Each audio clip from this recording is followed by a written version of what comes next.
Oh, we're on. Hello. Okay, Steve here. I'm back in Vancouver. Happy to be back home. It's overcast and it's a cool. Oh, I gotta turn off the sound here.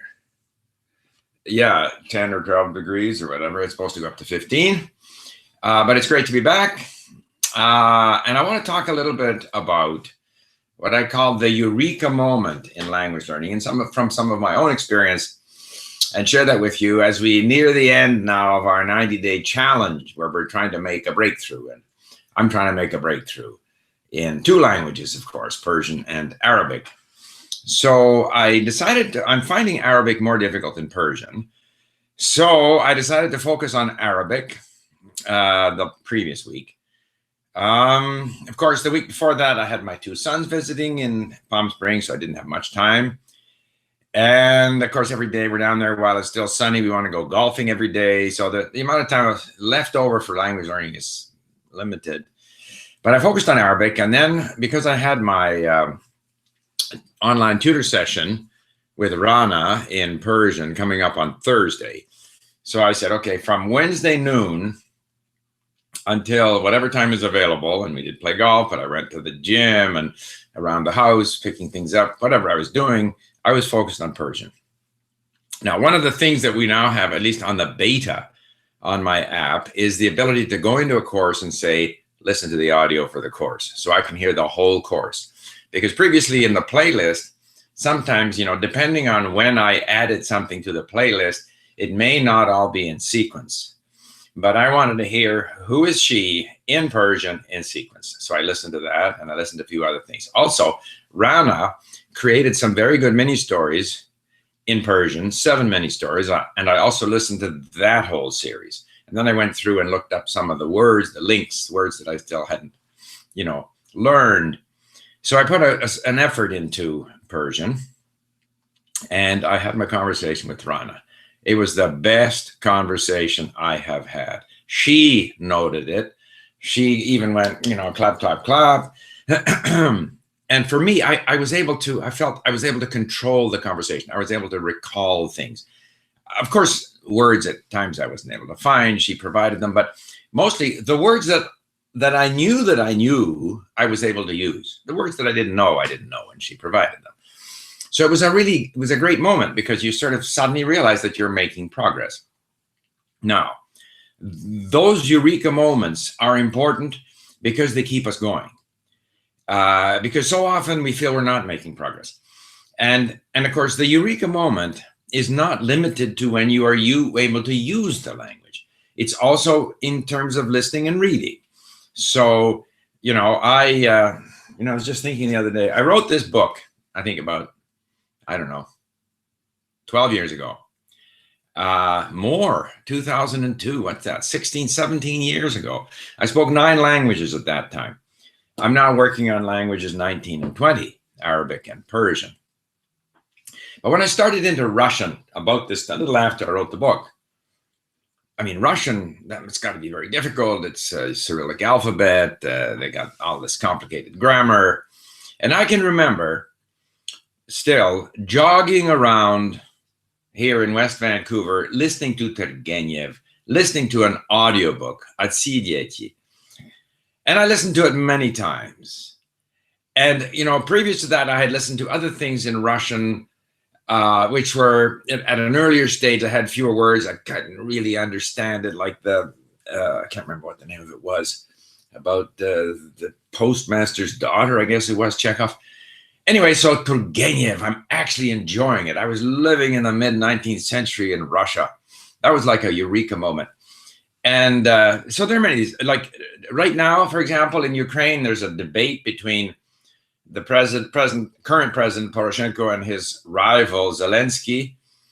And I will listen. I'll find it somewhere on YouTube. I'm going to listen to it, or maybe the debate is over, but I was busy doing something else. But I'm going to listen to it and I'll understand it. When I first started watching Schuster Live on Ukrainian TV via the internet, I could understand the Russians. I couldn't understand the Ukrainians. Now I understand Ukrainian. Before I started into Russian, I couldn't even have dreamt of reading Tolstoy or listening to Turgenev. So you have these moments And it's important that it's not just the speaking success, it's the listening and reading success, because if you have reading and listening success, you will eventually have more and more speaking success. And you don't have to be perfect. When I'm going to be in Ukraine second half of May. I'll make mistakes for sure in both my Russian and Ukrainian. I'll make mistakes. But the important thing is to look back on where you were and now what you have been able to achieve. The other small thing about speaking, maybe not so small, is we become good at speaking a language if we get to speak a lot. So if we don't have the need to speak a lot, and therefore we don't have the opportunity to speak a lot, then our speaking is going to lag behind. We can build up our capability, our potential through massive input, lots of listening and reading, working at LingQ, for example. But that's building up our potential. Eventually, to be able to speak well, we have to speak a lot. But if we don't have either the need or the opportunity, why worry about it? When that need and opportunity arises, we will then quickly improve if we build up our capability. And so in order to encourage us to keep going, and now we've got one more week to go on our 90-day challenge, remember, recognize where you once were in the language and the level you are at now. And there are moments when you get that sort of giddy feeling of, wow, look at me, look what I'm able to do. And focus on those, and don't focus on those moments when you're disappointed and frustrated and forgot and can't say what you want to say and keep on making the same mistakes, because that's going to be there. It's going to be there, but in amongst all of that is unmistakable progress, which we recognize in these occasional Eureka moments. So that's what I had to say. Now we'll see what sorts of questions you all have. Okay. Good day. I'm first in here, blah, blah, blah. What made you start a YouTube channel is the first question.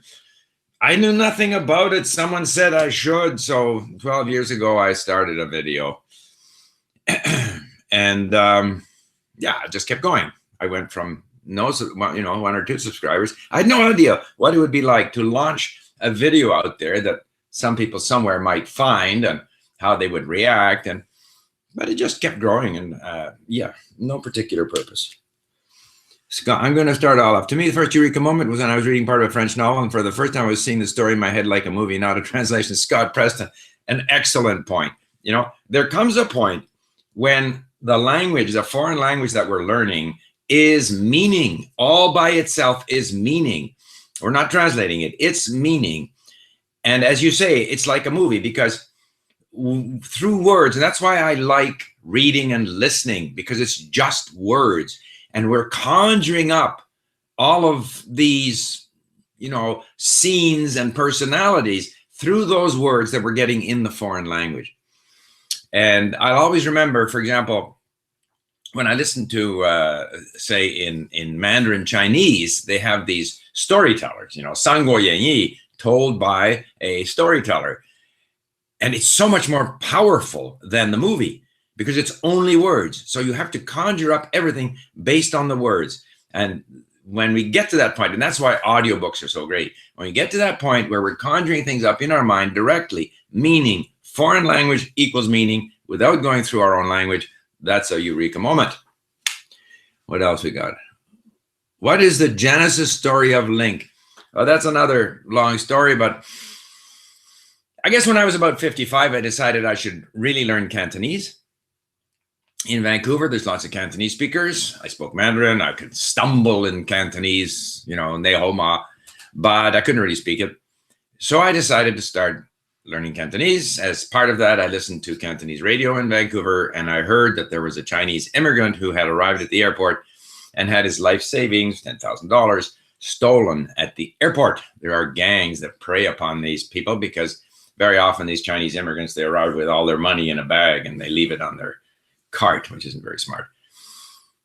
So I contacted this Chinese organization in Vancouver and said, too bad about him, but he's in the IT business. We at my company, we were building software for sawmills. Maybe we can use him, maybe we can't. We'll give him a job. we can at least help him for a few months. If it works out for us and for him, that's good. If not, at least we helped him out a bit. He came, he had high scores in TOEFL, but his communication skills were sorely lacking. So we developed something for him. He eventually went back to China. We then tried to interest the immigration department in Canada in what we had developed. Of course, the bureaucracy is something else. And so we said, okay, this is not going to be a system just for learning English. We're going to make it a multi-language platform where people help each other learn languages. And that's the genesis of LingQ. Now, hey, what's up, folks? Where's our fearless leader? Steve changed the background. Language learning is painful. Okay, language learning need not be painful. Need not be painful. You have to find ways to enjoy it. Perfection is not the goal. You have to kind of temper your expectations, but find ways to enjoy it. Because if you enjoy it, you will spend the time. If you enjoy it, you'll have a positive attitude. If you enjoy it and spend the time, have a positive attitude, you will succeed. So find a way, find content, find things, find voices, find people, find things that you enjoy in the language, and you will do well. Okay, hello.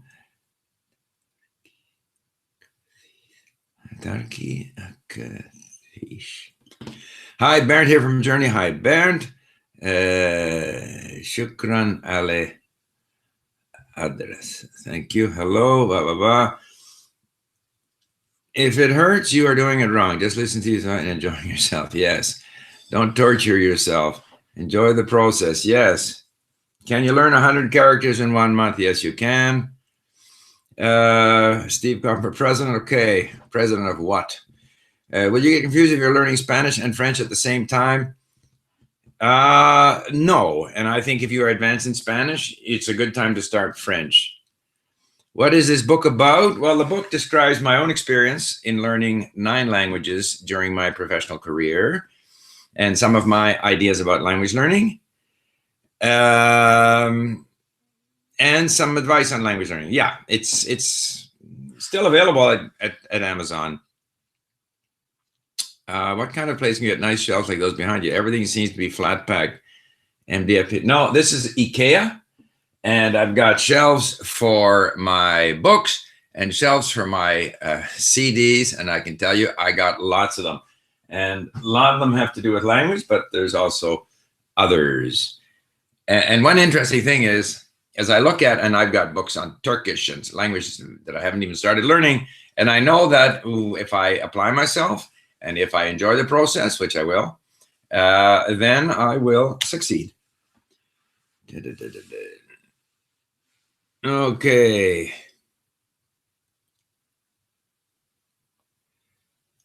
Mr. Steve, Eureka.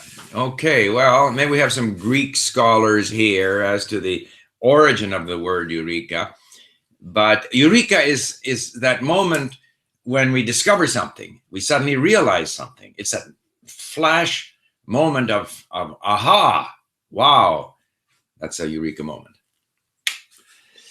How would you maintain 6 languages daily with enough time to put it? Would you work with all of them? No, hi, Luis, or Jair Luis. I find that my languages don't decline, deteriorate, atrophy.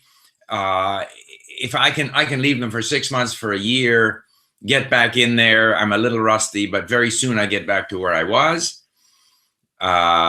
Perfect example is going to be Korean, which I'm going to jump back into after I get back from Ukraine. And I have no doubt that I will be a little rusty, but I have also no doubt that within a very short period of time, I will be better than I ever was. We don't lose the languages. They rest. They, in many ways, settle in, and we almost become stronger when we go back at them. So that's not a concern. Nice glasses. Yeah, I picked these up actually in Portugal. They're great because, you know, I can just have them around my neck and then I can read when I need to read. Thanks for recording. I guess I'll have to come back to thanks for the encouragement. Blah, blah, blah. Nice glasses. Hello. Do you know when the user stories are going to be published. I think today's a holiday here, but user stories, I'll have to follow up. I can't answer. Okay, Eureka Moment in German. Yeah, Eureka Moment in German. So I guess I was between jobs in 1987, and I decided to really go after German. I had worked as a young person. I had worked my way across the Atlantic on a German freighter, so I'd spoken some German.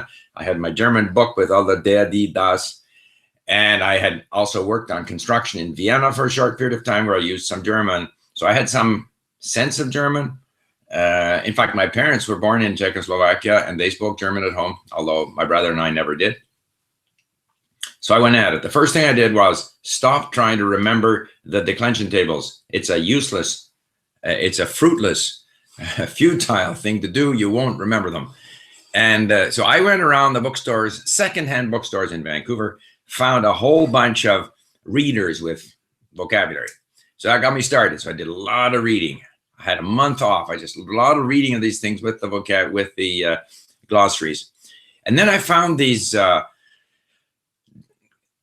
cassette tapes, and they were just a series of interviews from German radio. So they were just dialogues, conversations, and I listened to them over and over and over again. And eventually I got to where I could really understand them. And that was a Eureka moment.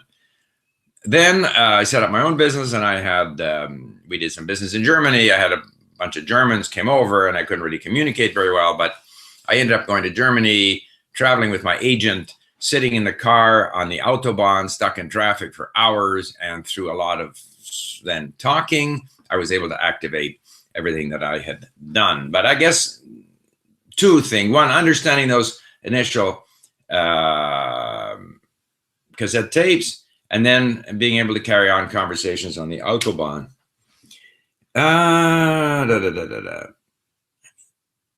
Okay. Steve.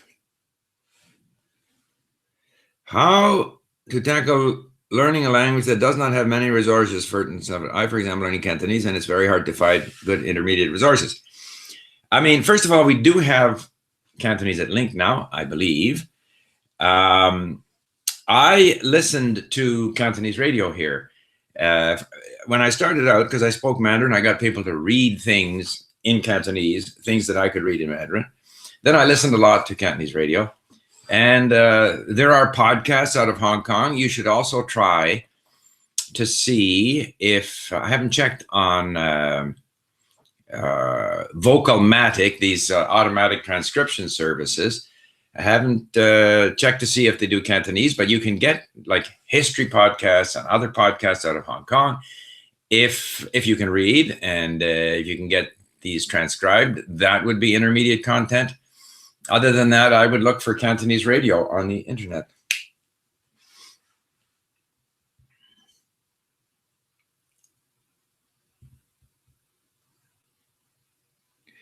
So the question from Giovanni is, do you have to be smart to learn a language? I don't think so.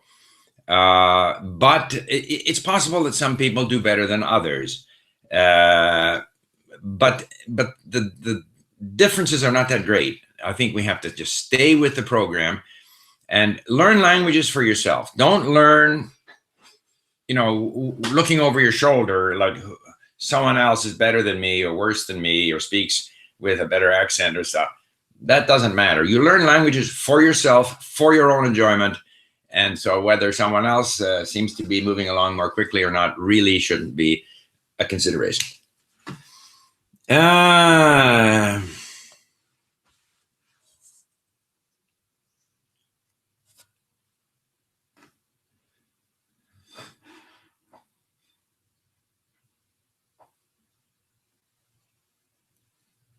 Okay, Sajid Mushfiq Rahman is now learning Arabic.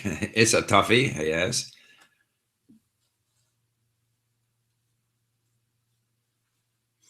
Edwin Finch, yeah.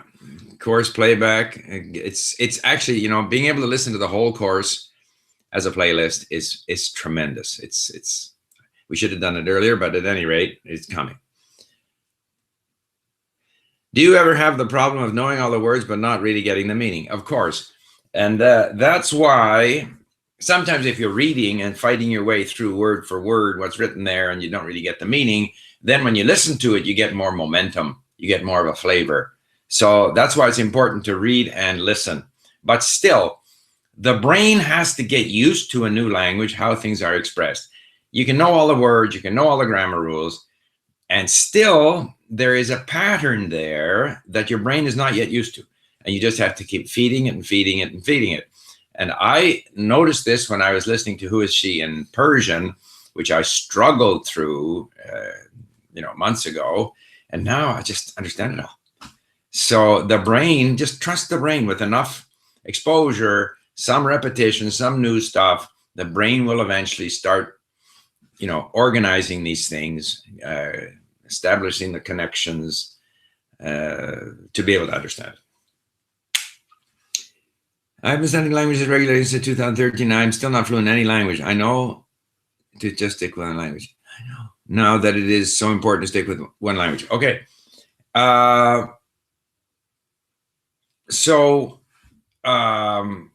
It depends what you're motivated to do, but to do well, you got to focus. And I mean, I've done 2 languages, Arabic and Persian, but I think if I really wanted to do well in Arabic, I would just focus on Arabic. So focus is good, as long as you don't get bored. I wrote some content for LingQ in Arabic. What do I do after importing it? Well, first of all, this is from some kid.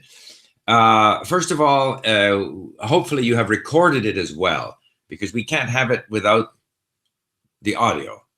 And then second of all, when you import it, there's an opportunity there to share it. And you can share it if there are no copyright issues.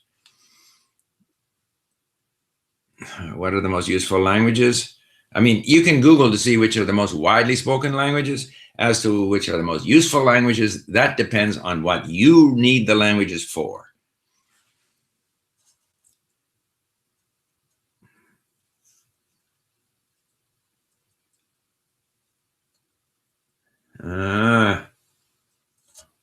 The French podcast with Henri I did, gosh, it's got to be 10 years ago or so. Yeah, it's difficult to find people to talk to.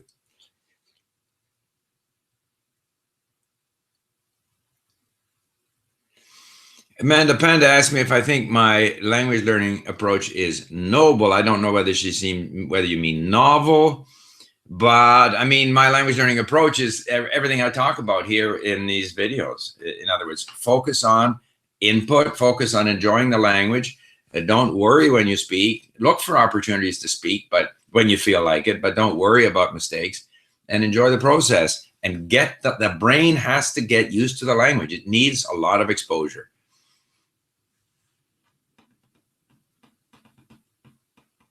Thank you, John K.R. When Archimedes discovered his theorem for a fist, when this whole theory about if he puts himself in his bathtub, I think, then he displaces water equal to, I can't remember, it's all from school, but so Eureka means I found it. Oh, here we go. Eureka means I found it in ancient Greek. Is it possible to be fluent in 5 languages? Yes.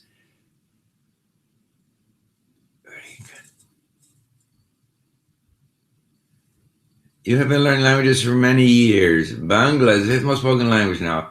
Do you ever feel interested about it? Okay. I do want to learn one South Asian language.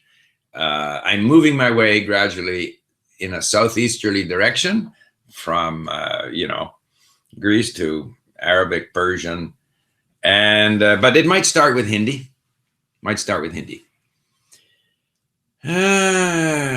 Okay, thank you, Daniel. Thank you, Faisal. Steve, last time I heard you talking about the quantity of languages equals 13. My question is, how many of these languages do you feel? Okay, Antonio de Lima. So I sort of classify them this way. There are 10 languages that I can speak now, more or less well, with mistakes, whatever, I can speak them. And then there's another 10 that I have to warm up.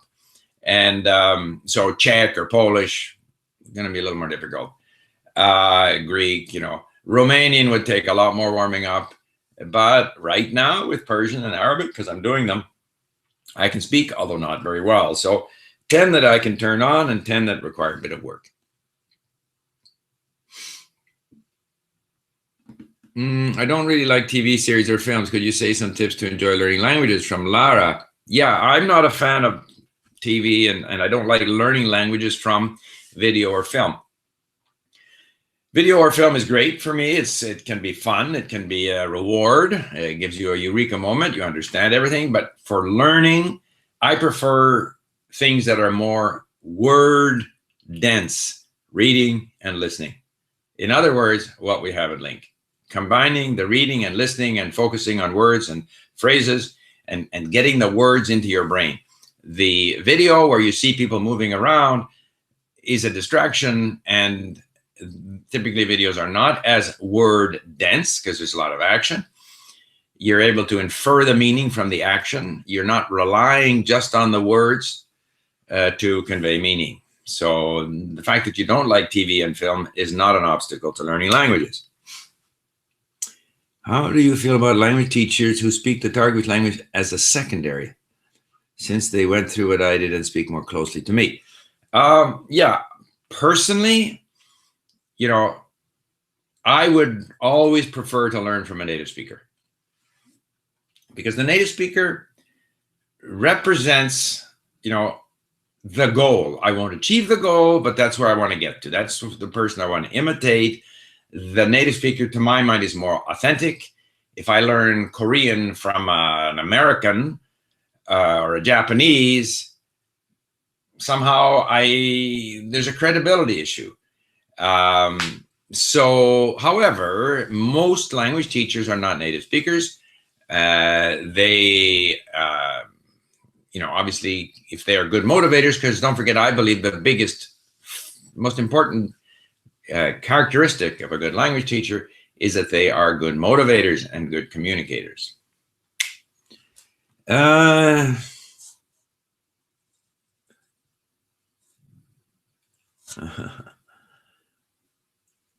Hi, Steve, by FF. Did you hear Quran on YouTube or a lot? Okay, to learn Arabic from the Quran. You know, to learn I like to learn from content of interest to me. And the second thing is, I think the content, it's easier to learn from content that's familiar. So very often in learning a foreign language, if you buy a Chinese textbook, they'll want to talk about things that are very Chinese, as certain festivals, and the same with the Japanese, and they get too deep into the culture of the language at an early stage when we don't really understand the language very well. It is much easier for me to learn the language from everyday situations. So if Jamil and his wife Besma get up in the morning and have a cup of coffee, and he goes to work and she goes to work and their kids go to school, all of that is much easier for me because it's a familiar situation. It's ordinary people in their ordinary lives. That is easy learning content. The Quran to me would be, it's from, 1,500 years ago. It deals with things that I'm not very familiar with. I'm not very motivated to learn Arabic from such content. I am more interested in hearing about political events today. I'm also not a religious person, so I'm not very interested in religion. So for all of those reasons, I'm not very motivated to learn Arabic from the Quran, which is not to say that at some point I won't listen to it.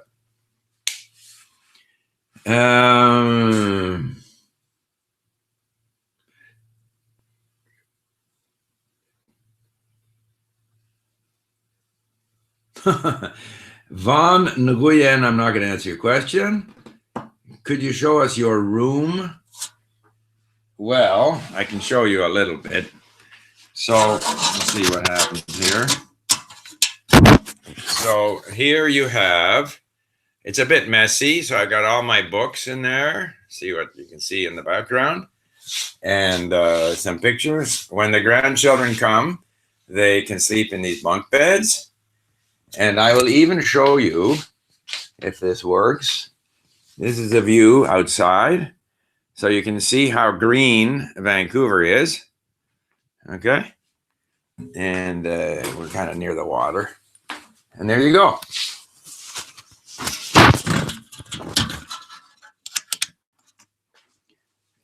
Now, what do we got here?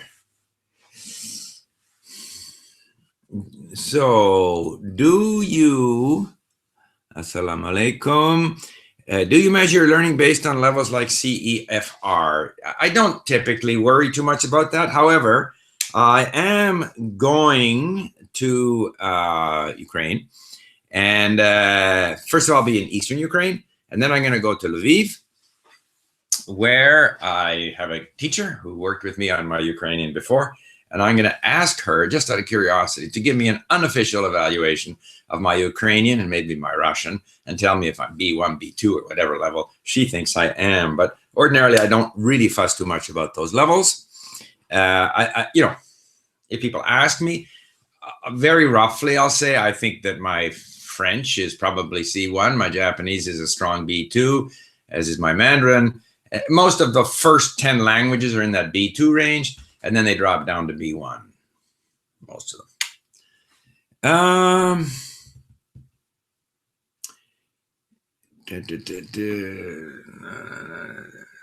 I missed one here. Spanish resources. I'm sorry I can't tell you now, Matthew, but you can check, see what we have at LingQ, or you can ask on our forum. Do you think writing is the best way of practicing English? I don't think it's necessarily the best way, but it's a very good way, because you can take your time, look for words, look up grammar rules, and practice speaking or writing correctly. And in my view, we should always, if we're learning a language, kind of treat writing and speaking as the same. Don't try to have an excessively complicated style in writing or an excessively informal style in speaking. I try to be neutral so that when I speak, I'm neutral. Not excessively slangy, and when I write the same way that I speak. And so writing, yes, is very useful, but I don't know if it's the most useful. Have to write a book in English and publish. How long? I have to wait to improve my English. People ask, how quickly can I learn? How long? Just keep going. You'll continue to get better. No, I can't tell you. I missed the time, so I hope someone is not listening. How do you manage your time? Do you organize your time into rigid slots? No, I don't, Bentley. I don't. I am retired, but I do have other activities. Obviously, I can't be antisocial. My family, I do things with my wife, travel. So when I have the time, so the number one learning activity is listening. That's why the playlist is important. That's why I'm so glad now that we're getting the course playlist. Listening, you can do at any time. Just pick up my iPhone or my whatever it might be, put in my earpods, and away I go while cleaning up, while going for a walk, while going to the store, while working out. So you can always listen. You can always find time to listen. So when you listen, you discover what you're missing, words you don't know, structures that you're confused about. So then I go into the story and I look these things up and maybe read the story a few times. We flew from Palm Springs to Vancouver. So for 3 hours, I'm on the plane, or 2.5 hours. So that's a dedicated reading, linking time. So I don't have I don't say today I'm going to do an hour between 10 and 11. I don't have that. The only thing that's lined up is my conversations with my tutors, of which I've had recently, one a week in Arabic and one a week in Persian. Okay.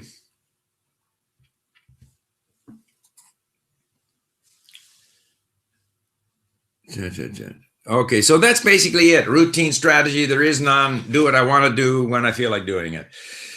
How can I improve my accent in English at the same time as speaking? Okay, accent.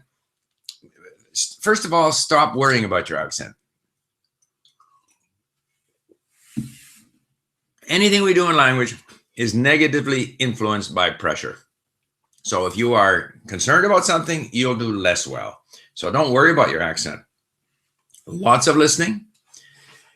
And you can listen to a sentence or a paragraph, listen to it, and then try to imitate the intonation. If you can get the intonation right, very often the pronunciation of the words will kind of catch up.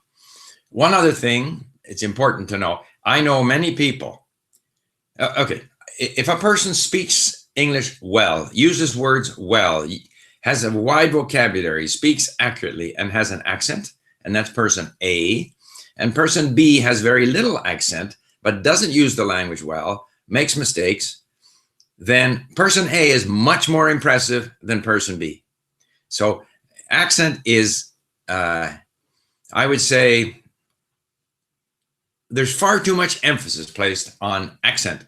What's more important is to have a good control of the language.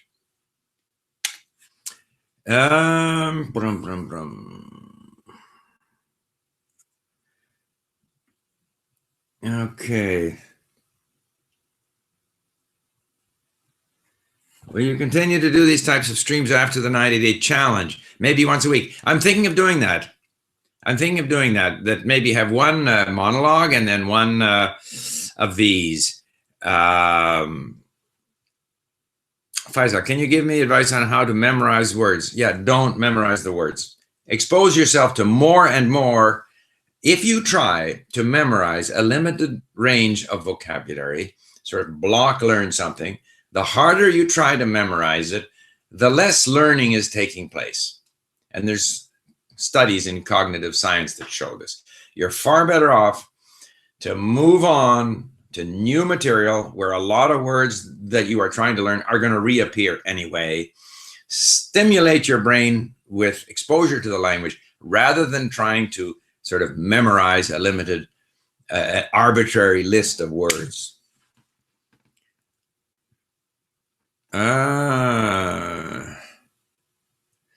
Okay, John, I miss what's upthrust. Yeah, I think it's displacement, but at any rate, thank you, John KR. You answered the question. Well, you are. Thanks for responding. Okay, thank you for your answer, Steve. I'd like to know how old these podcasts are. Oh, I answered that. Over 10 years. Have you had feedback or heard any act on how well the LingQ style of learning works with middle school, high school age kids? Ian, yeah, I haven't really had any feedback. We do have some schools, some classroom teachers that we work with, where we have a link for the classroom. We can set it up for their group. He can control the content that they access, follow the learners and stuff.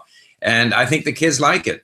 But it's very important that this be assigned by the teacher, because most kids in school, or for that matter in university, won't do anything unless it's assigned to them, because they got enough things they feel that they have to do. They're not going to voluntarily do stuff, most of them. But we do have we have members as young as 12 on LingQ who are very happy using it.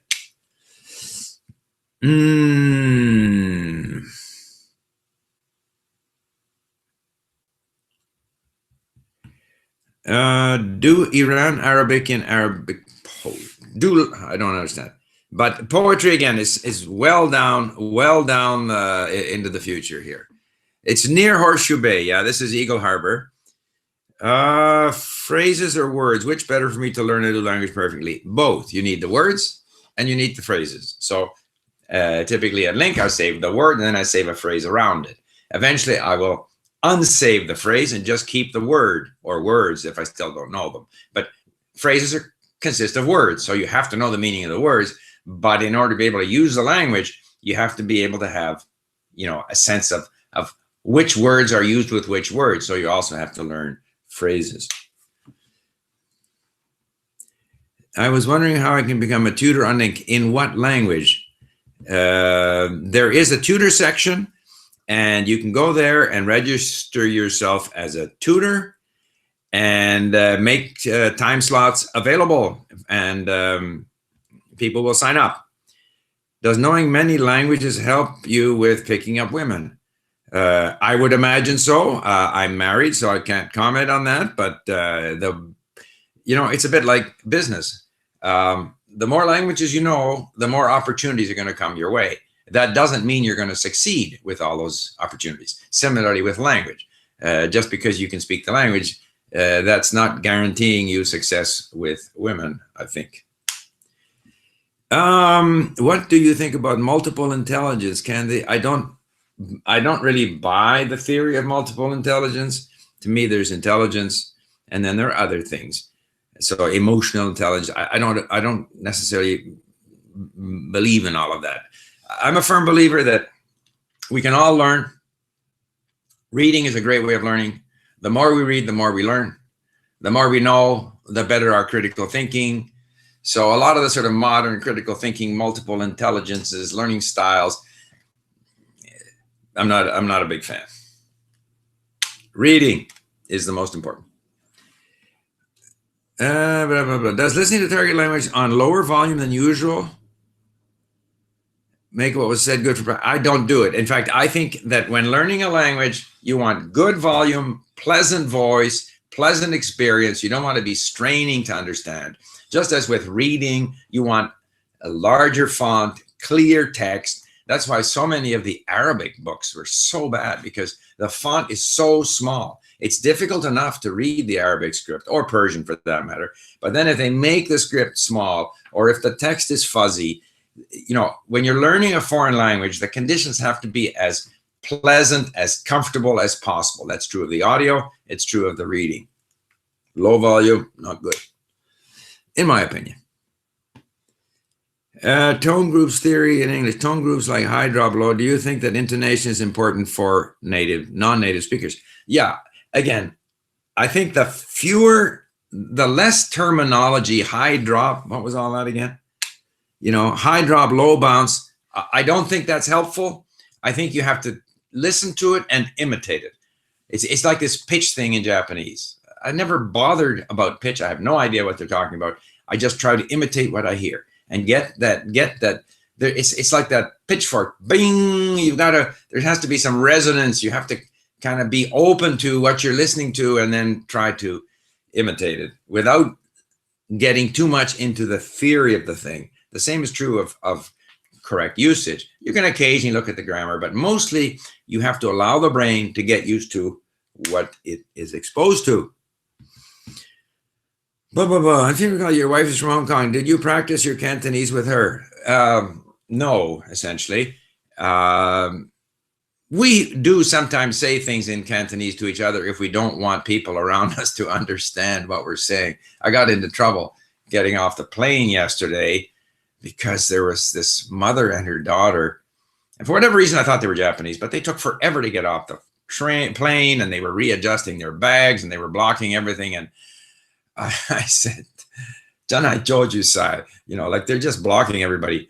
And they were Cantonese speakers. So my wife wasn't very happy about that. But the problem is this: if you are in a relationship with someone and you're used to speaking language A, which might be your native language, it's very difficult to get that person to speak another language.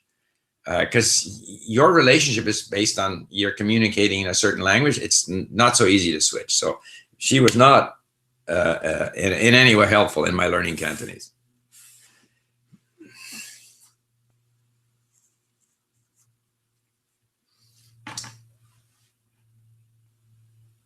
Yeah. So here again, Flute Ninja had a Eureka moment. I mean, these moments, we got to be open to them.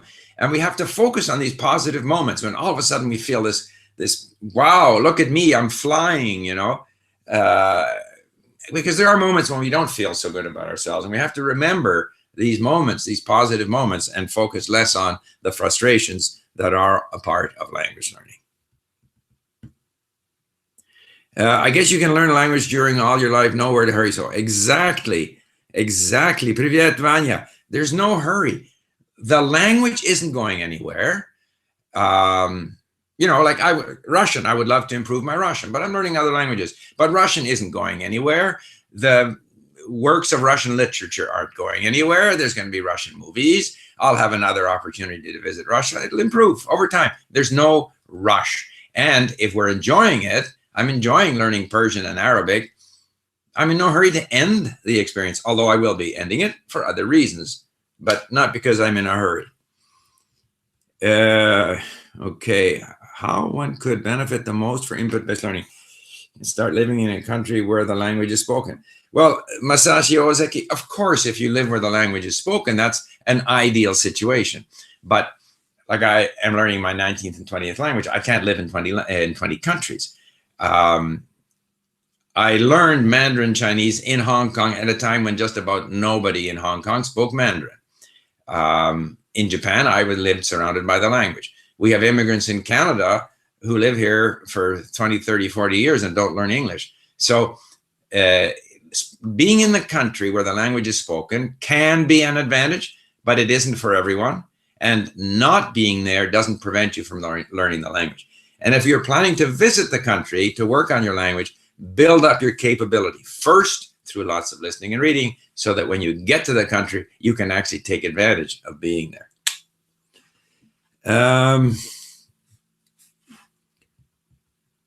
True. Okay. Do you ever find it hard to concentrate on listening while doing other tasks? No, I don't find it hard, because I don't, again, I'm not determined to focus all the time. At times I fade in, fade out, fade in, fade out, but I do notice those things that I can't understand, for example, that drive me back to the text. So I don't have a problem. I have more of a problem if I sit down and try to just listen, then my mind wanders. But if my mind is occupied with another task, exercising or doing the dishes, then I miss some things in what I'm listening to, but it doesn't bother me. Now, thanks for all. If you like interesting content, why do you prefer learning so many languages at a B1 level rather than achieving C1 in a few, enjoying more complex, interesting content? Because I'm also interested in exploring new languages. So yeah, I could spend my whole time exploring the depths of Chinese literature, or getting into traditional Chinese, or doing Japanese literature, or any of those things, any of the languages, Russian or Spanish or German. But I'm finding it fascinating to get some taste of the Arabic world, of the Persian world, which inevitably leads you to explore areas of history and stuff like that. So it's a compromise between wanting to get into more depth or more interesting material in languages that I'm fairly good at, as opposed to exposing myself again to the difficult task of clawing my way up in a new language until eventually I get to where I can, listen to interesting, authentic content. Life is full of compromises.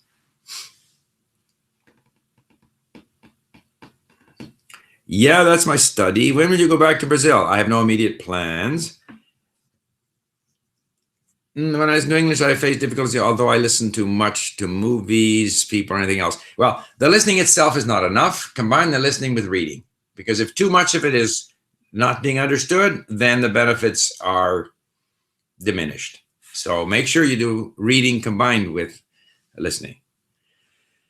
Steve, do you think that comparative Indo-European linguistics is an interesting field? I'm shocked to how close are some seemingly irrelevant languages. I know 8 languages and this helped me. John KR. I mean, I find everything that compares languages, similarities, differences, the evolution of one language to another, influences of one language on another, all of these things are absolutely fascinating, absolutely fascinating. Are you going to try Hebrew? You know what? As I walked up here, I looked at, I have a Hebrew book. I will go back to Hebrew, but right now I have a bunch of plans ahead of me. I think having done Arabic will make Hebrew a little easier. Yeah, I would like to go back to Hebrew. The problem with learning languages is there are so many languages we'd like to learn, and there's a limited amount of time. So, Thai, Indonesian, there's no end. I have a Russian friend who didn't want to lose her accent because then I wouldn't be special. Yeah, I mean, yeah, there's nothing wrong with a Russian or French or any other accent.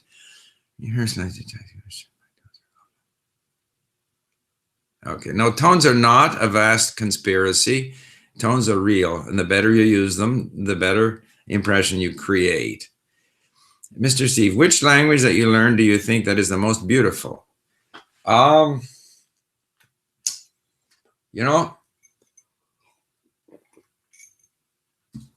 There are different times when I listen to whatever language it might be, Spanish, Italian, Russian, Korean, Japanese, when I appreciate certain things about the language, how words are put together, the pronunciation, and yeah, they all have their appeal. Italian is right up there, French, Russian, Mandarin, Beijing accent version, But Greek, it's too early for me to comment on Arabic and Persian.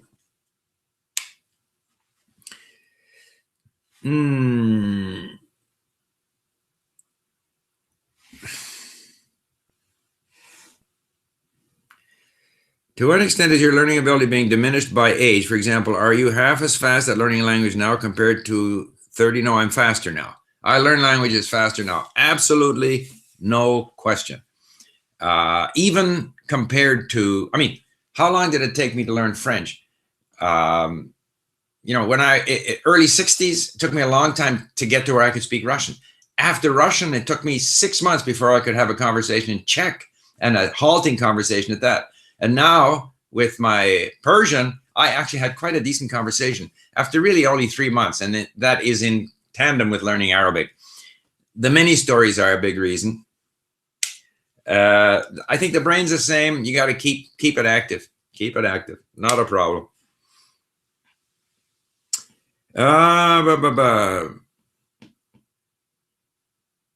What extent is your diminished by age? For those who like learn use video, you can select audio description in your target language for a word dense experience. Yes, you can also import videos from YouTube to LingQ, and if it is with closed captions, that becomes a lesson, so you can read it, listen to it, and watch the video. Is it possible to understand French movies after 5 months of learning? Difficult. How do I learn my first language? What do I need to learn? Just start with short lessons like we do at LingQ, or get yourself a simple starter book. You know, initially you have to listen to the same content many times. So lesson 1, you listen 4 or 5 times. Lesson 2, lesson 3, go back to lesson 1. When you listen, you don't understand, you read, you look up words, and you just keep doing that. And in time, you know, the first 3 months are tough. It's a very steep hill. However, all of a sudden you can understand some things and say some things in a new language. After that, it's a long, long road until you are really able to understand movies and things of that nature. Recall correctly, from one of your older videos, you recommended learning Pinyin when studying Mandarin. Is that correct? Yes. Yeah, I find that Pinyin helps. Otherwise, it's very difficult just to rely on the sound. So the Pinyin is sort of the phonetic script for Chinese, and I think it's very useful. I'm a polyglot, but it's difficult to find a job as a teacher as a non-native teacher. Any tip to show up in the market?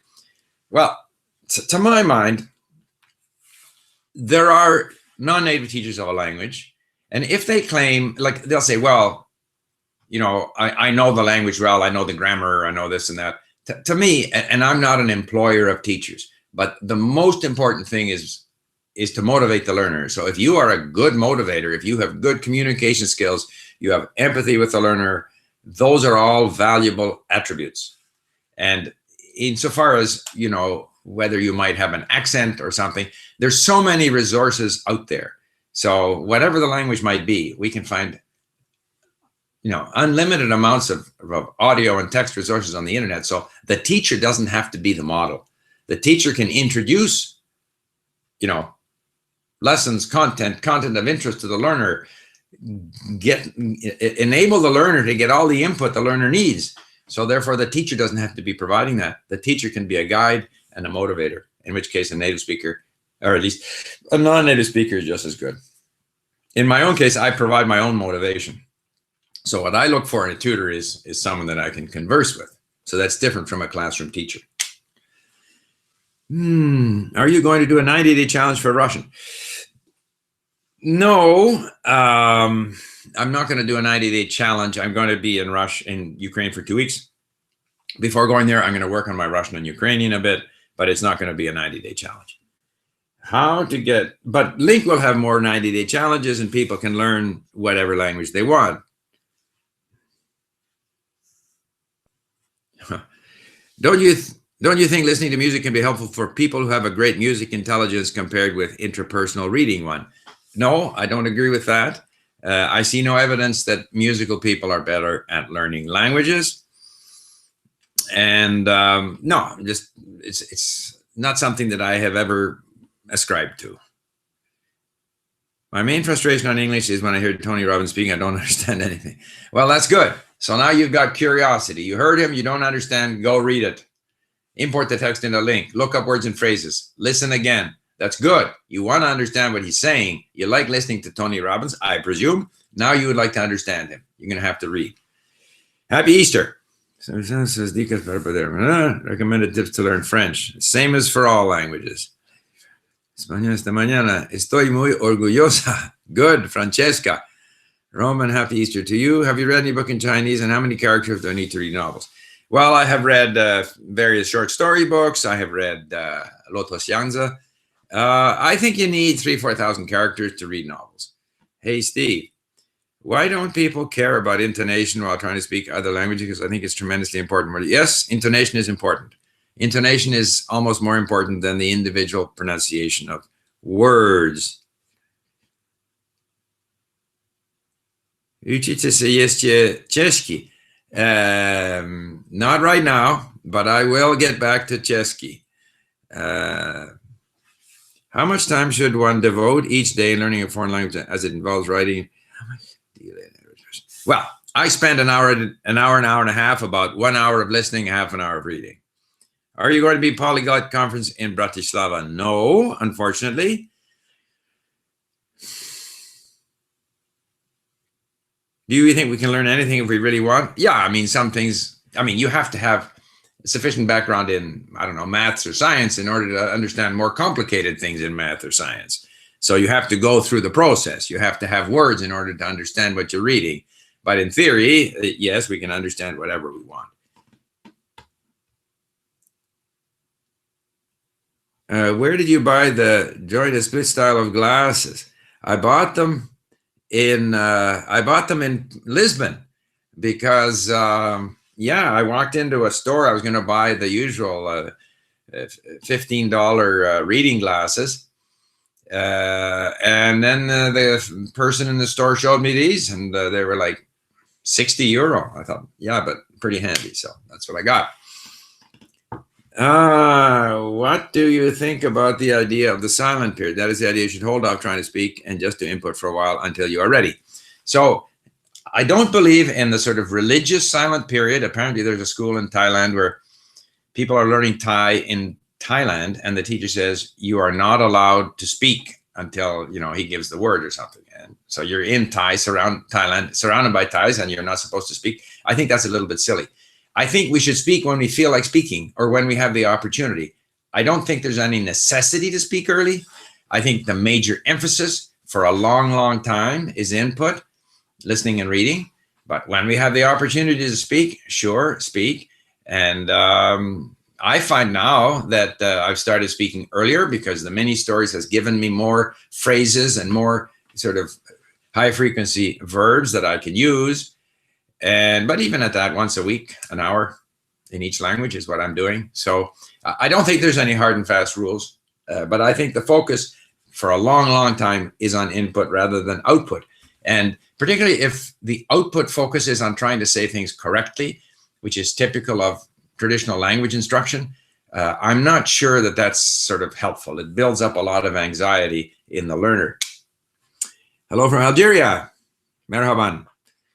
How many words did you learn when you were learning Chinese? Because you said that you were reading. So, I think I have about 3,000 to 4,000 characters in Chinese. Does the kind of content have an influence on your motivation? Yes, obviously, content of interest, content that's familiar, a voice like the audio, pleasant voice, all of these things influence your motivation. Will the mini stories be available for every language at LingQ?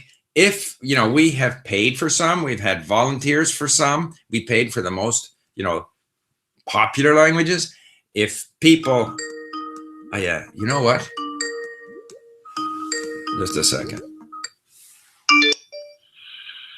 Merhaban. Merhaban, Steve. Kaifa haluka. You know what? I'm just going to finish up. My video here. I forgot I have my Arabic conversation here. So thank you for listening. Bye for now. That's okay.